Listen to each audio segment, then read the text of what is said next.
ہمارے درس میں سیدنا صدیق اکبر رضی اللہ تعالیٰ عنہ کا ذکر مبارک آپ کے سامنے زیر گفتگو ہے۔ اللہ نے کائنات میں ایک عظیم مقصد کے لیے اپنے محبوب پیغمبر صلی اللہ علیہ وسلم کو مبعوث فرمایا تھا۔ اب ان کی بعثت کا مقصد کیا ہے وہ قرآن پاک نے ذکر کیا ہے۔ هو الذی ارسل رسولہ بالہدی ودین الحق لیظہرہ علی الدین کلہ وکفی باللہ شہیدا، کہ تاکہ اللہ کے نبی صلی اللہ علیہ وسلم تشریف لا کر اللہ کے دین کو تمام ادیان پر دنیا میں غالب فرما دیں۔ اور جو مقصد بعثت نبی اکرم صلی اللہ علیہ وسلم کی رسالت کا ہے، وہی مقصد جو ہے وہ آقا کائنات کے بعد دی جانے والی خلافت کا ہے۔ وعد اللہ الذین آمنوا وعملوا الصالحات لیستخلفنہم فی الارض، کہ اللہ زمین میں ان کو خلافت عطا کریں گے۔ اور خلافت میں کیا ہوگا؟ وَلَا يُمَكِّنَنَّ لَهُمْ دِينَهُمُ الَّذِي ارْتَضَىٰ لَهُمْ، اللہ کے نبی صلی اللہ علیہ وسلم نے فرمایا لِيُظْهِرَهُ عَلَى الدِّينِ كُلِّهِ، اور یہاں بھی یہ وَلَا يُمَكِّنَنَّ لَهُمْ دِينَهُمْ الَّذِي ارْتَضَىٰ لَهُمْ، کہ جو ان کا پسندیدہ دین ہے اس کو اللہ کی ذات زمین پر تمکین اور قوت اور اس کا نفاذ عملی طور پر ہو جائے گا۔ یہ مقصد ہے نظام خلافت کا۔ تو گویا کہ مقصد نبوت اور مقصد خلافت یہ دونوں ایک ہی مقصد ہے۔ اب ظاہر ہے کہ اللہ کے نبی صلی اللہ علیہ وسلم نے پھر اسی ترتیب کے مطابق صحابہ کرام کا تزکیہ اور ان کی تربیت پہلے سے کر دی تھی، کہ جس کے بعد وہ جب خلافت پہ آئیں تو بالکل وہی نظام کائنات میں قائم ہو کہ جو اللہ کے نبی اپنی امت کو دے کے گئے ہیں۔ اور اسی وجہ سے حضرت شاہ عبدالعزیز شاہ ولی اللہ رحمہ اللہ نے یہ بات نقل فرمائی ہے کہ وہ یہ فرماتے ہیں کہ نبی اکرم صلی اللہ علیہ وسلم کے دور رسالت اور ابو بکر و عمر کی خلافت میں بالکل وہی ترتیب ہے، کہ بالکل نظام بالکل ایک ہی تھا، لیکن فرق ایسے تھا کہ اللہ کے نبی صلی اللہ علیہ وسلم اپنی دنیاوی حیات طیبہ میں براہ راست فیصلے فرماتے تھے، لیکن جب آپ دنیا سے چلے گئے ہیں تو لگتا یہ تھا کہ فیصلے صادر تو ابو بکر و عمر کے ہاتھوں سے ہوتے ہیں، لیکن اپنے روضہ عطم میں بیٹھ کر بتاتے اللہ کے نبی ہیں۔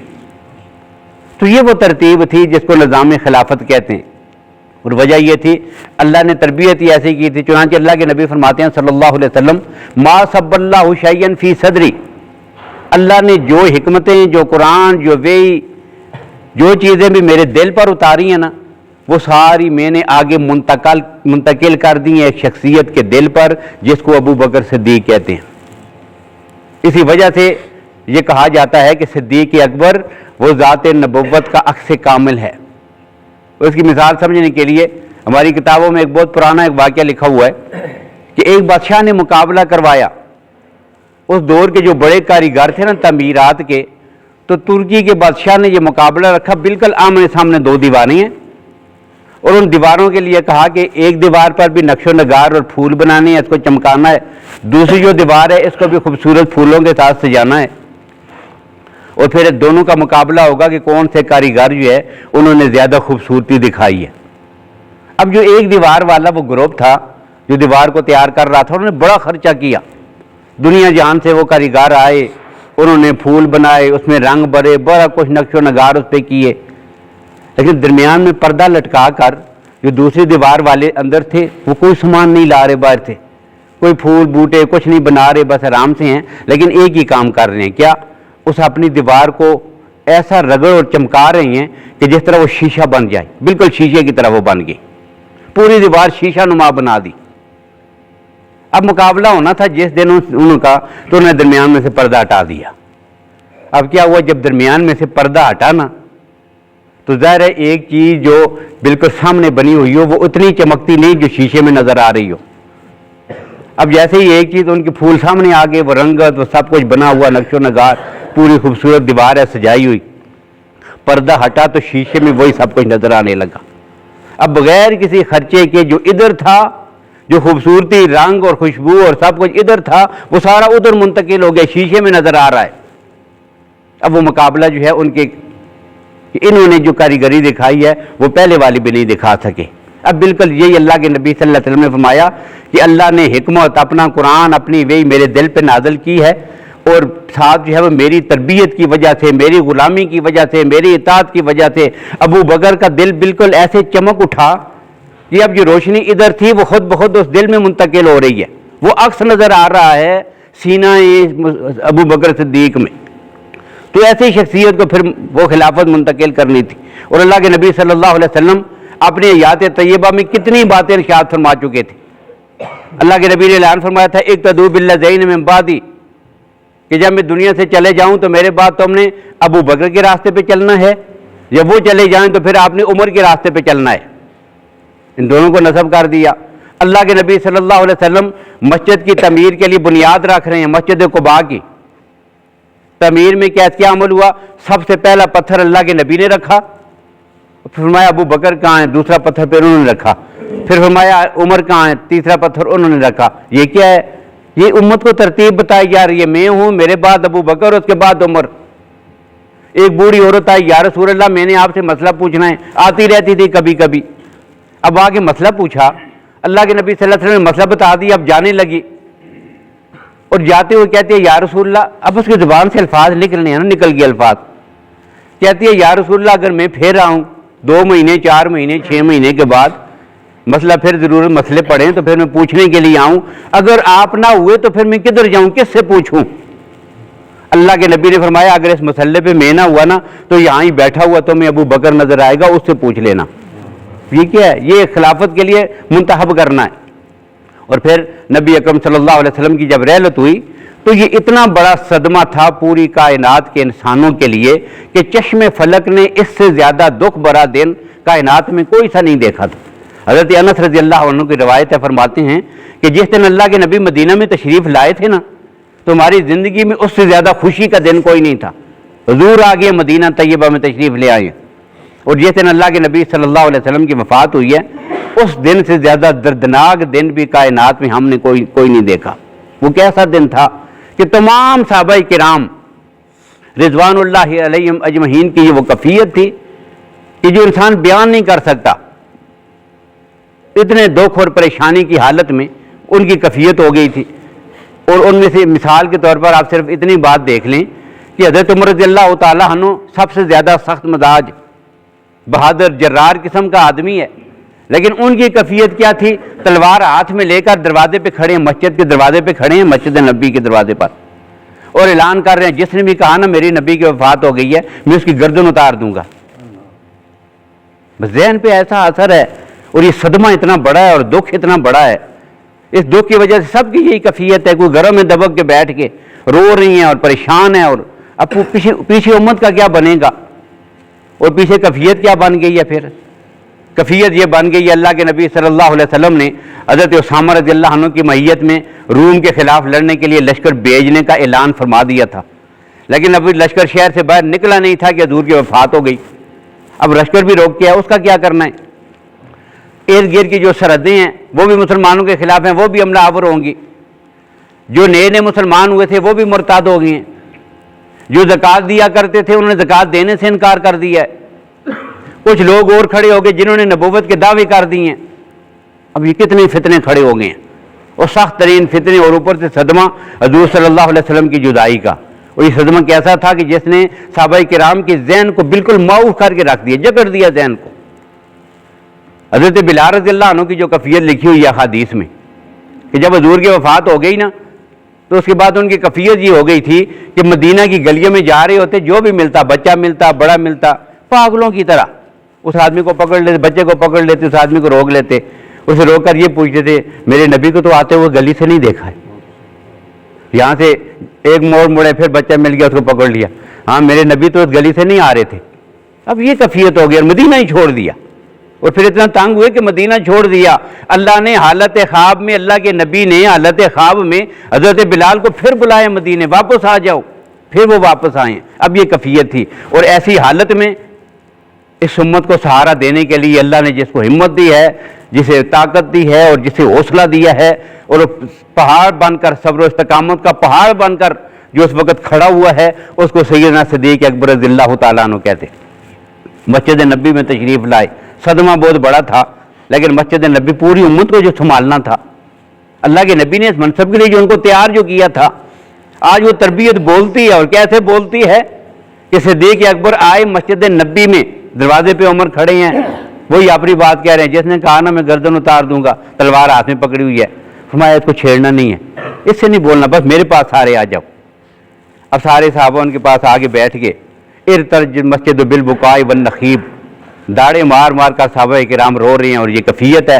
صدیق اکبر کھڑے ہوئے اور کھڑے ہو کر ان کے سامنے پہلی جو ہے وہ خطاب فرمایا حضور کی رحلت کے بعد کہ من کان یعبد محمدن فإن محمدن قد مات ومن کان یعبد اللہ فإن اللہ حی لا یموت.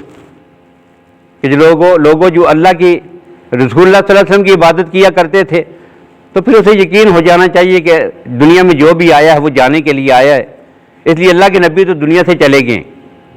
اور جو اللہ کی عبادت کیا کرتا تھا فإن اللہ حی لا یموت، اللہ کی ذات ہمیشہ سے زندہ ہیں، ہمیشہ زندہ رہیں گے. اور پھر قرآن پاک کی آیات پڑھی، ما محمد الا رسول قد خلت من قبلہ الرسل افإن مات او قتل انقلبتم علی اعقابکم. اب یہ آیات پڑھی، اور جیسے جیسے صدیق اکبر گفتگو کرتے جاتے ہیں، قرآن پاک کی آیات پڑھتے جاتے ہیں، صحابہ کرام کو حوصلہ بھی ملتا ہے. اور حضرت فاروق اعظم رضی اللہ تعالیٰ عنہ، وہ سارا جو ان کا جو کیفیت تھی وہ ختم ہو گئی، تلوار ہاتھ سے نیچے گری اور آ کر محفل میں بیٹھ گئے. اب بات سمجھ آ گئی. اور صحابہ کرام کہتے ہیں ہمیں یوں لگتا تھا کہ یہ قرآن پاک کی آیات نازل ہی آج ہوئی ہیں، حالانکہ نازل تو آقا کائنات پہ قرآن ہو چکا تھا، یہ آیتیں وہ پڑھ چکے تھے، انہیں یاد تھیں. لیکن صدیق اکبر نے اس موقع پر ایسے فٹ انداز میں پڑھی نا کہ لگتا یہ تھا کہ ابھی قرآن نازل ہو رہا ہے اور سکون حاصل ہوا. پوری امت کو سہارا دینے والا اس وقت میں اگر کوئی ہے تو وہ پیغمبر کا جان نشین ہے، جان نشین مصطفیٰ حضرت صدیق اکبر رضی اللہ تعالیٰ عنہ کی ذات گرامی. پھر صحابہ کرام سے مشورہ دیا. اب بیعت خلافت ہو گئی، سیدنا صدیق اکبر رضی اللہ عنہ کے ہاتھ پر بیعت ہو گئی. اور بیعت ہوئی ہے جی سقیفہ بنی سعدہ میں. بنی سعدہ جو قبیلہ ہے ان کے جو ہے محلے میں وہاں پر بیعت ہوئی ہے. اور وہاں پہ کیوں ہوئی؟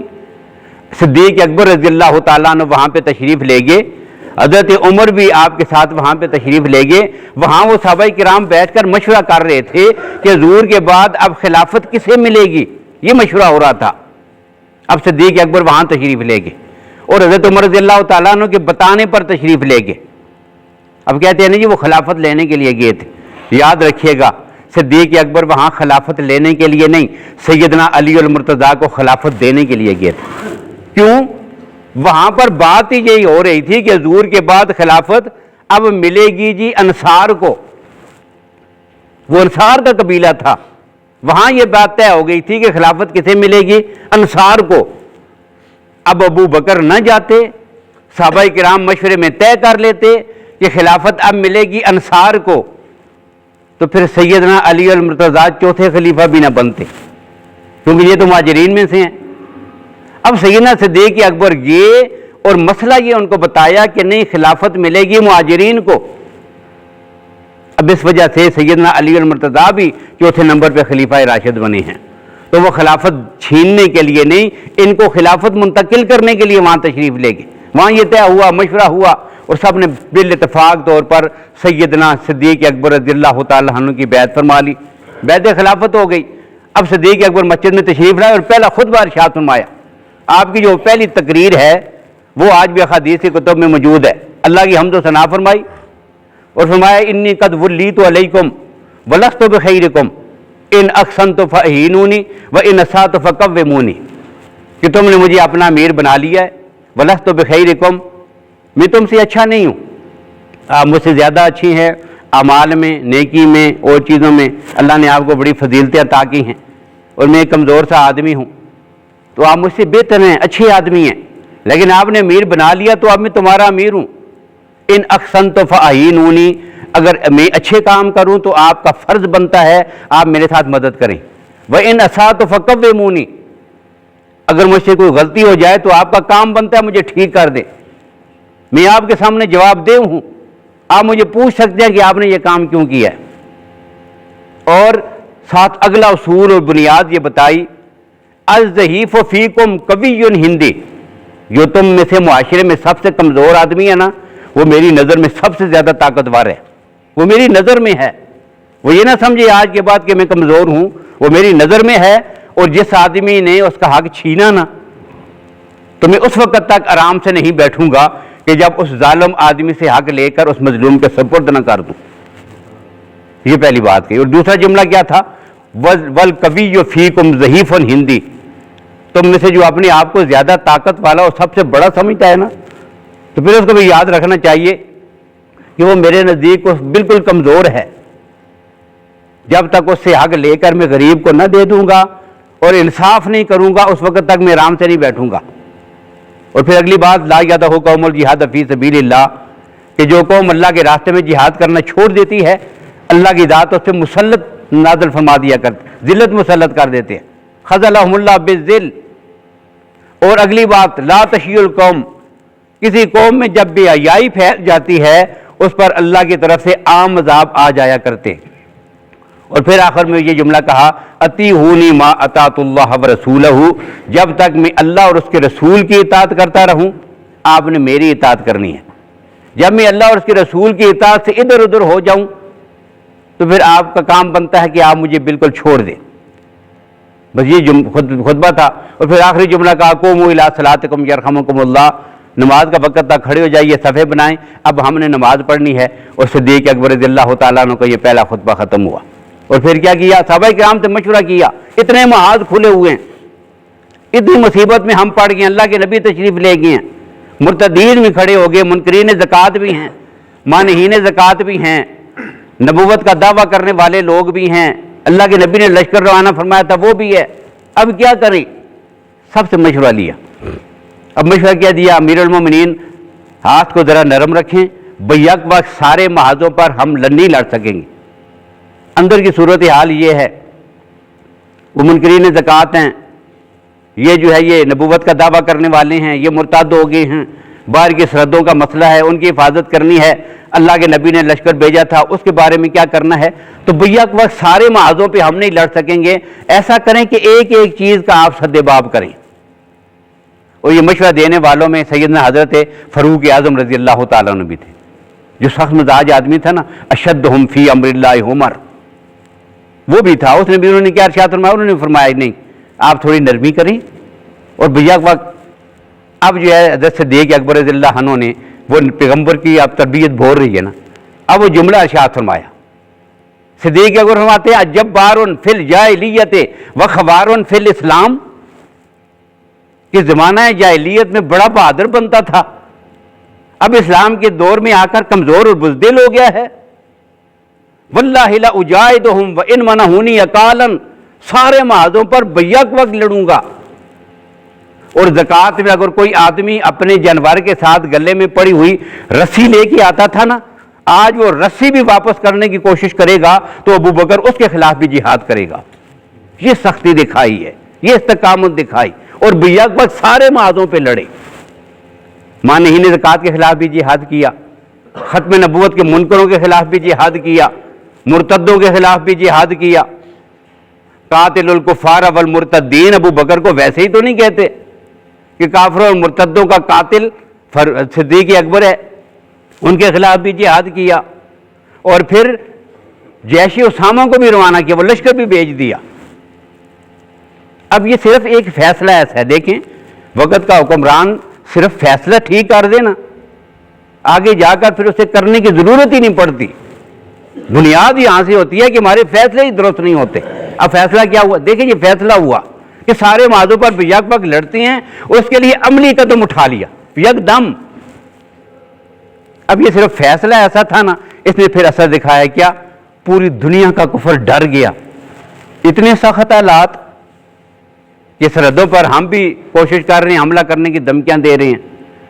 وہ لشکر جو روانہ کیا تھا اس کو بھی روکا گیا۔ درمیان میں سے اتنے فتنے کھڑے ہو گئے سب کے خلاف بیک وقت، تو واقعی ان کے بعد بڑی قوت ہے۔ اب سارے ایسے ڈرے نا کہ جہاں بیٹھے ہوئے تھے وہیں دبک کے بیٹھ گئے، کوئی مقابلے کے لیے سامنے نہ آ سکا، اور بڑی قوت اور جرأت کے ساتھ صدیق اکبر رضی اللہ تعالیٰ عنہ نے سارے محاذوں پہ لڑ کر ان سارے فتنوں کا قلع اور کما کر کے نظام خلافت کو پوری دنیا میں قائم اور نافذ کر دیا۔